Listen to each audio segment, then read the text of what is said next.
सभी का आपके अपने यूट्यूब चैनल टारगेट टीचिंग 247 में स्वागत है।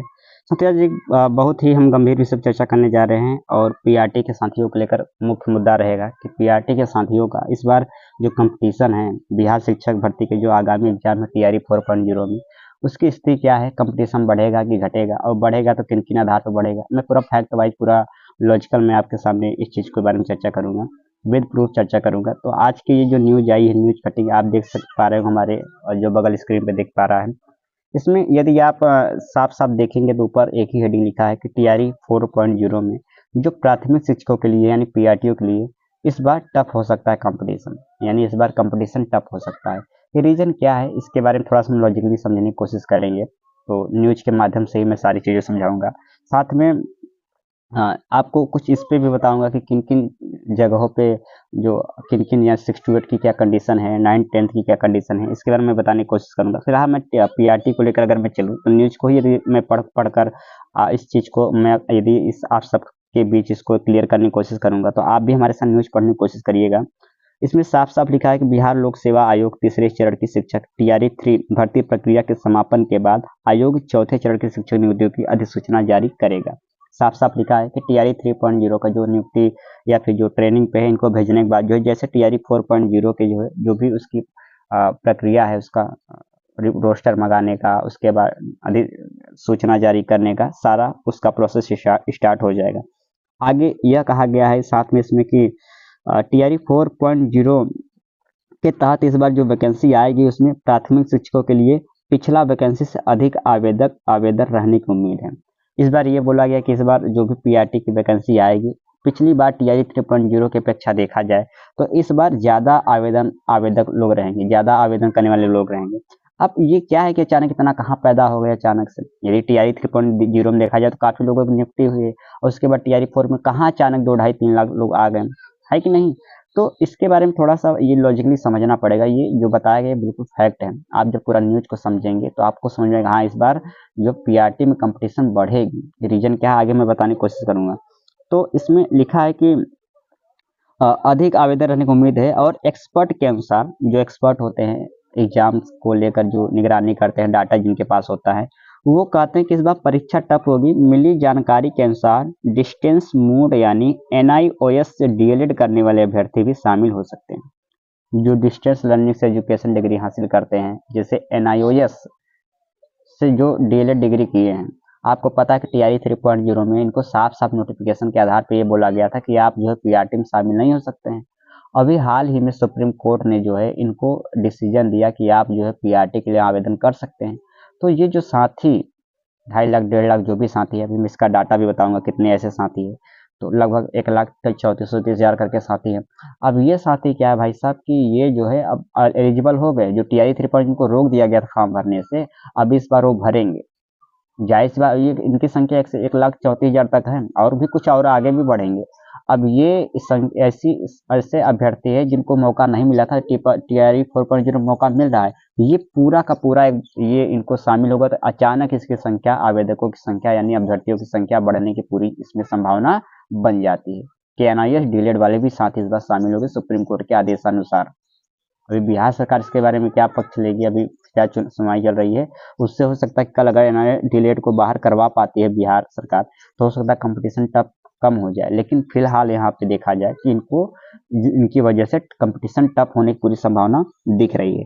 अब आपको पता है क्योंकि उन्हें सुप्रीम कोर्ट से क्लीन चिट मिल चुकी है जो एनआईओएस डीएलएड वाले हैं, और इसलिए संभावना व्यक्त की जा रही है टीआरई 4.0 में सिर्फ प्राथमिक शिक्षक के पदों के लिए आवेदकों की संख्या 3 से 4 लाख तक हो सकती है। यानी पीआरटी इस बार कितना जो है लोगों को फॉर्म भरने की उम्मीद है, 4 लाख। कितना भाई साहब, 4 लाख लोगों को फॉर्म भरने को सीटें। अब हम बात करें टीआरई 3.0 की अपेक्षा, देखते हैं टीआरई 3.0 में क्या कंडीशन थी और वहाँ क्या सीटों की संख्या थी, उसके बाद फिर कितने लोग फॉर्म भरे थे, उसके बाद इस समय कितना सीटों की संख्या आने वाले कितना फॉर्म भरे थे। तो दोनों को मैं कंपेयर भी करूंगा और आपको पता चल जाए कंपटीशन हार्ड होगा कि नहीं होगा। तो यदि हम देखें कि पहले 1,84,000 करीब ऐसे डीएलएड उत्तीर्ण थे, इनमें करीब 50,000 पहले से नौकरी कर रहे थे। 1,34,000 आवेदक थे जो पिछली बार निकली बहाली में शामिल नहीं हो सके थे, ये डीएलएड के, ठीक। और वे भी इस बार आवेदन करेंगे। इसके अतिरिक्त नए आवेदक भी रहेंगे जो डीएलएड किए हैं। तो 1,34,000 तो ये हो गए हैं, जो साथी क्या करते हैं भाई, मतलब ये NIL वाले हैं। और वही कुछ साथी जो जिनका अपियरिंग था, चाहे वो अदर स्टेट को लेकर हो गए हैं, चाहे बिहार के जो डीएलएड किए हैं, जो बीटीसी किए हैं, जो बीएलएड किए, ये भी तो इस बार पास हुए हैं, तो इनकी भी संख्या 2-2.5 लाख रहने वाली है। और साथ में TI 3.0, 2.0, 1.0 में जो असफल हो गए, 1 या 2 नंबर, 4 नंबर, ये तो रहेंगे ही, है कि नहीं। तो आप समझिए NIL डीएलएड वाले बढ़े, नए आवेदक बढ़े, नए जिस बार डीएलएड किए या बीटीसी डीएलएड किए, और साथ में पुराने वाले हैं। तो ये जो दोनों फैक्टर हैं, नए आवेदक वाले, डीएलएड वाले, ये संख्या बढ़ा देती है, जिससे कंपटीशन क्या हो जाता है, टफ हो जाता है। थोड़ा सा इसके बारे में और डिटेल्स यहाँ बताया गया भाई साहब कि हाँ, अब जो इनमें करीब ये हो गया, ठीक। अब यहाँ पे एक्सपर्ट की माने तो आवेदकों की संख्या 4 लाख से पार हो सकती है। सीटों की संख्या अभी तय नहीं है, लेकिन पिछली बार कुछ 35, माफ करिए, ऐसे 35,000 कुछ ऐसे पदों के लिए करीब 3 लाख आवेदन आए थे। पिछली बार कुछ ऐसे पद थे, मतलब इसमें साफ साफ नहीं लिखा रहा, हालांकि 35,000 ऐसे पीआरटी पद था, आप देख लीजिएगा। बोला गया कि पिछली बार कितना पद आए थे, इसके लिए 3 लाख पद आए थे। कितने आए थे? 3 लाख पद आए। और इस बार कितने पद आ रहे हैं? 4 लाख। तो टोटल देखा जाए सीधे सीधे तौर पे कि आपका जो है 1-1.5 लाख यहाँ अभ्यर्थी बढ़ने की संभावना पूरी तरीके से दिख रही है। तो अभी जो एग्जाम को लेकर आप अभी एक आपके अंदर ये आलसपन है कि चलिए तैयारी कर लेंगे, वैकेंसी आने दीजिए, तो ये आपके लिए यहाँ पे सचेत होने की जरूरत है कि आज से ही आप लगेगी। और बाकी ये है कि भाई जीवन में समस्याएं सबके हैं, सारी चीज़ों को लेकर, घर की कंडीशन को लेकर, मेंटली प्रेशर, सोशली प्रेशर होता है भाई, बेरोजगारी में होता है, मैं खुद झेलता हूँ, झेला था। तो होगी, स्वाभाविक है, नैसर्गिक है भाई साहब, समस्याएं होंगी। लेकिन इससे क्या है कि आपको ही लड़ना है, आपको ही अपना भविष्य खुद बनाना है, आपको ही अपना एग्जाम खुद निकालना है, कोई दूसरा नहीं निकलवा सकता है, आपको लड़ना है।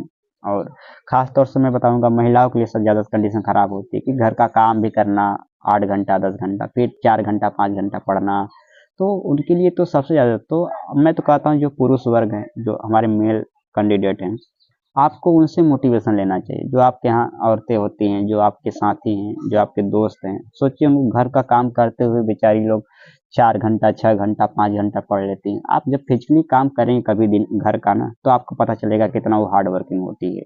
आप कभी जब आपको लगता है कि हाँ कौन सा बुरा काम है, लेकिन जब आप खुद करेंगे कभी घर का पूरा चूल्हा चौका, साफ सफाई, बर्तन, ये सभी चीजें, उसके बाद आपको पढ़ना है, उसके बाद भी गाली सुनना है पति का, सास का, तो उसके बाद इस सब को झेलते हुए भी वो बेचारी 4 से 5 घंटा पढ़ने के लिए निकाल लेती है।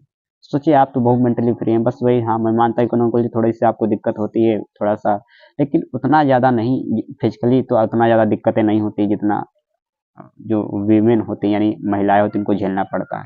तो बहाने जो भी हैं आपके, हो सकता है वो बहाने रियल हो, लेकिन यहाँ पे मैं यही कहूँगा कि सभी चीज़ों का प्लान करते हुए, सभी चीज़ को साथ में लेते हुए अच्छा प्लान बनाइए, अच्छा चैनल चूज करिए, अच्छी किताबें चूज करिए, और एक टारगेट बनाइए। जो जिससे भी डिस्ट्रैक्शन हो रहा है उन सबसे थोड़ा सा आप जो है दूरी बनाएं, खुद को खुश रखें। ठीक, जरूरी है, खुद को खुश रखना बहुत जरूरी है, दिमाग में कोई अन्य कोई बोझ न लें, और लाइटली तरीके से जो आपका टारगेट हो, जो आपकी जिम्मेदारी मिलती है, बाकी यही है, मैं कहूँगा सिलेक्शन को लेकर बहुत चिंता नहीं करना है। बस यही करना है कि जो आपकी जिम्मेदारी है कि आपको जितना समय मिल रहा है उसमें 100% पूरे मन से पढ़ना है। सिलेक्शन होगा कि नहीं होगा उसका बाद में देखा जाएगा, और हो जाएगा यदि आप पूरे मन से पढ़ेंगे। तो ये पूरी बात रही। बाकी एनसीईआरटी को लेकर कोई आपको अगर यहाँ पे प्रॉब्लम फेस करने को दिख रहा है, अक्सर एनसीईआरटी ढेर सारी मूल किताबें हो जा रही हैं, पढ़ना जरूरी भी है, तो आप स्क्रीन पे देख पा रहे होंगे, मैं सारी एनसीईआरटी किताब मुश्किल से, जो एनसीईआरटी नोट्स है, मैं मुश्किल से 25 रुपये में अवेलेबल करा दूंगा, आप हमें मैसेज करिएगा।